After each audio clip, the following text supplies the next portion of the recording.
अनंतकोटि ब्रह्मांड नायक राजाधिराज सच्चिदानंद सद्गुरु श्री ब्रह्म चैतन्य महाराज की जय। श्री राम समर्थ। 6 फरवरी। नामस्मरण, शरणागति और भगवत प्राप्ति।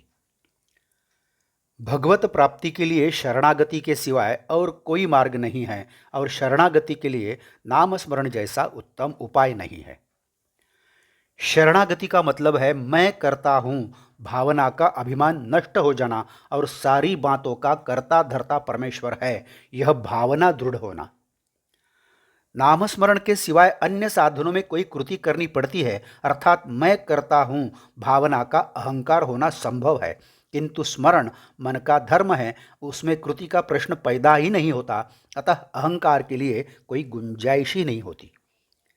इसके अलावा स्मरण या विस्मरण दोनों हमारे बस की बात नहीं है, इसलिए नाम का स्मरण होगा तभी नामस्मरण करता हूँ यह कहने में कोई तथ्य नहीं है।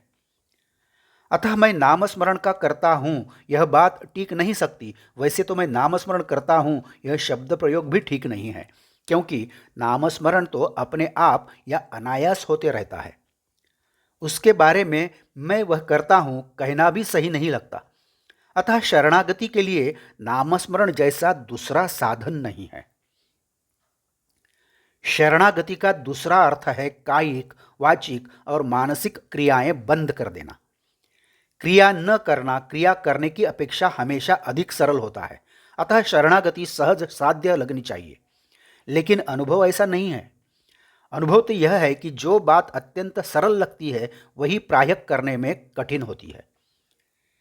किसी से मोटर तेजी से चलाने को कहो तो वह आसानी से चला लेगा, लेकिन उससे यदि कहें कि बहुत धीरे चलाओ तो वह उसके लिए बहुत कठिन होगा। अतः कोई भी कृति न करना कृति करने की अपेक्षा अधिक कठिन होता है।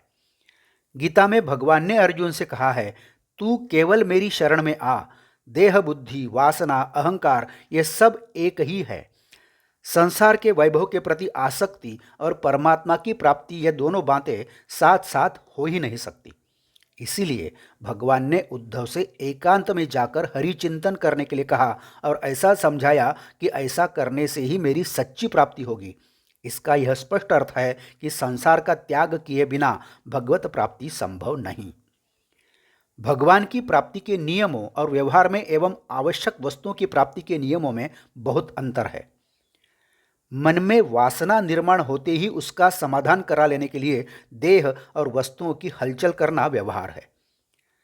सूक्ष्म वासना देह की सहायता से जड़ स्वरूप में परिवर्तित होना व्यवहार का सच्चा रूप है, किंतु भगवान का ठीक इसके विपरीत है। भगवान अत्यंत सूक्ष्म है, उसे प्राप्त कराने के लिए जड़ से सूक्ष्म अति सूक्ष्म की ओर जाना पड़ता है। अतः उसकी प्राप्ति का साधन भी जड़ से सूक्ष्म की ओर पहुंचाने वाला चाहिए। जड़ देह से संबंधित और सूक्ष्म से मिला हुआ साधन केवल नाम स्मरण ही है। आज का बोध वचन, अनन्यता के बिना भगवत प्राप्ति नहीं, उसी में भक्ति की निर्मिति है। जानकी जीवन स्मरण जय जय राम। नमस्कार। मराठी और हिंदी में श्री महाराज की प्रवचनें आप हर रोज सुन रहे हैं, लेकिन आपसे विनती है कृपया चैनल को भेंट देकर प्लेलिस्ट देखिए। प्लेलिस्ट के जरिए आप कोई भी प्रवचन अपनी सुविधा के अनुसार सुन सकते हैं। मैं फिर से एक बार आपसे कहना चाहूँगा, यदि आपने अभी तक चैनल सब्सक्राइब नहीं किया है तो कृपया सब्सक्राइब करिए, लाइक करिए, शेयर करिए, कमेंट्स दें, बेल आइकन दबाना मत भूलिए। धन्यवाद।